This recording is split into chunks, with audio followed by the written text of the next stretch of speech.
केही इमर्जेन्सी नै थियो भने त्यो जनताको अगाडि यो देशको अगाडि राख्नु पर्यो। के चाहिँ इमर्जेन्सी थियो? आज तपाई हेर्नुस् कस्तो भइरहेको छ यो देशमा। केही नाम चलेका अहिलेको अवस्थामा नाम चलेका विभिन्न आइएनजिओ एनजिओहरूले यो सरकारलाई चलाइरहेको अवस्था छ। नेपाली भन्दा पनि विदेशी संस्थाहरूले चलाइरहेको छ।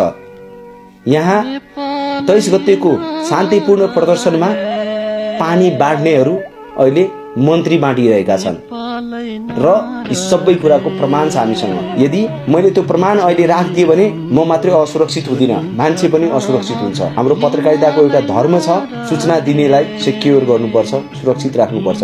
तर यति बोलिरहँदै म त टार्गेटमा परे, म टार्गेटमा परिसकेँ। ढुक्काउनुहोस्। अब मेरो सुरक्षाको ग्यारेन्टी रहेन, यति चाहिँ ग्यारेन्टी नै भयो। आज मलाई लाग्यो बोल्नुपर्छ।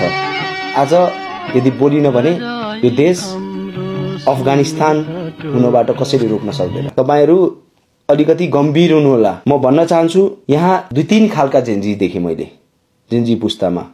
एउटा जेन्जी जो साच्चै नै देशलाई माया गरेर, राष्ट्रलाई माया गरेर, भ्रष्टाचारबाट आजित भएर, नेताहरूका कर्तुतहरूबाट आजित भएर उनीहरू सडकमा आएका थिए। एउटा त्यो जेन्जी हो जो चाहिँ हामी नेपाली हौ। अर्को जेन्जी मैले कुन देखे भने एनजिओ आइएनजिओ को जेन्जी हेरे। अब यो बोलिरहँदा अनुरोध गर्न चाहन्छु सम्पूर्ण नेपाली नागरिकलाई, सम्पूर्ण दलका नेताहरूलाई, सम्पूर्ण पार्टीका नेताहरूलाई, पार्टीहरूलाई, तपाईहरु अहिले कांग्रेस, एमाले, माओवादी अथवा अन्य दलको नाम नलिनुस्। अहिले तपाईहरु देशको नाम लिनुस्। यदि यो देशै रहेन भने कहाँको कांग्रेस, कहाँको एमाले, कहाँको माओवादी, कहाँको रासोपा, कहाँको जसपा, कहाँको के? देश रहे पो तपाईहरुको पार्टी हुन्छ, तपाईहरु हुनुहुन्छ। नेताहरूले गलत गरेकै हुन्, भ्रष्टाचार गरेकै हुन्, यसमा दुई मत छैन। नेताहरूले यो देशलाई लुटेका हुन्, तर आज देशलाई कब्जा गर्ने, देश बेचिने ठाउँमा पुग्दैछ। अनुरोध गर्न चाहन्छु हात जोडेर सम्पूर्ण नेपालीलाई मेरो अनुरोध छ, देशलाई माया गर्नुहुन्छ भने जति कुरा सहज तपाईहरुलाई देखिरहेका छौ, जति कुरा सहज लागिरहेको छ, त्यो त्यति सहज छैन है। देश अहिले कब्जामा गइसकेको छ। यसको विकल्प चाँडै खोज्नुपर्छ, शान्तिपूर्ण तरिकाले खोज्नुपर्छ, द्वन्द्व गर्नु हुँदैन। यहाँ अहिले मैले के जानकारीहरू कस्तो पाइरहेको छु भने मानौ हावा त चलिरहेछ नि, सबलाई थाहा छ हावा त छ, बिना हावाको हामी नै हुँदैनौं। तर हावा कहिले क्यामेरामा रेकर्ड हुन्छ, हावा कहिले फोटोमा आउँछ, त्यो महसुस मात्रै हुन्छ। सो म अनुरोध गर्न चाहन्छु यहाँ नेपालीमै लडाएर भिडाएर विदेशी शक्तिहरू आफ्नो सेना नेपालमा ल्याउन खोजिरहेको अवस्था छ। अनुरोध छ सम्पूर्ण नेपालीमा, कसैले तपाईलाई गाली गर्न सक्छ, कसैले उक्साउन सक्छ, कसैले केही गर्न सक्छ। यो अवस्थामा अनुरोध छ सम्पूर्णलाई, सम्पूर्ण नेपालीलाई, सम्पूर्ण नेपालमा रहेका राजनीतिक दलदेखि लिएर आम नागरिक समाज जति हुनुहुन्छ, सञ्चारकर्मी सबैजना यो संवेदनशीलतालाई बुझौं, गम्भीरतालाई बुझौं। मैले यतिकै बोलेको होइन। आज मेरो सुरक्षाको ग्यारेन्टी कसैले गर्न सक्छ भने प्रमाणहरू सुरक्षित छ। सम्माननीय प्रधानमन्त्री सुशीला कार्कीज्यूलाई मेरो प्रश्न, रातिको 12 बजे दूतावासको गाडीहरू बालुवाटारमा के गर्न गएको थियो? सार्वजनिक गरिदिनुस्। त्यहाँ क्यामेरा छ नि, प्रधानमन्त्री कार्यालय अगाडि 3 नम्बर गेटमा क्यामेरा लागेको छ नि त। पुलिसको त्यहाँ चौकी नै छ, गेट बाहिर पनि, भित्र सुरक्षा कर्मीहरू पनि हुन्छ। सार्वजनिक गरिदिनुस् न के को लागि थियो। ल यति गरिदिनुस् त, यति गरेर देखाइदिनुस्। अनुरोध छ तपाईलाई। जो ओरिजिनल जेन्जी छन् नि, ओरिजिनल जेन्जी, त्यो जेन्जीहरूको अवस्था के छ? उनीहरू विद्यार्थी हुन्, पढिरहेका छन्, अध्ययन गरिरहेका छन्, मात्रै देशका लागि लडिरहेका छन्, जति सक्दो लडिरहेका छन्। तर उनीहरूलाई कुनै जानकारी नै छैन, उनीहरूको एक्सेसै छैन।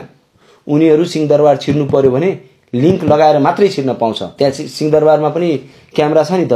ल हेर्नुस् न त्यहाँको क्यामेरा। जेन्जीको सरकार भन्छौं नि त हामी।